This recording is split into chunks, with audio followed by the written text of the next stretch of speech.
猫の種類。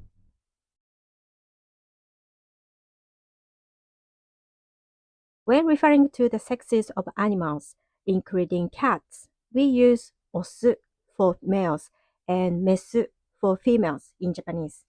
Toby is オス。The kanji for cat has two readings. Kunyomi, Japanese reading, is neko, and onyomi, Chinese-derived reading, is byō. Cats are broadly categorized as koneko, up to around 6 months, yōbyō, up to around 1 year, seibyō, from 1 to around 6 years, and rōbyō, from 7 years and older.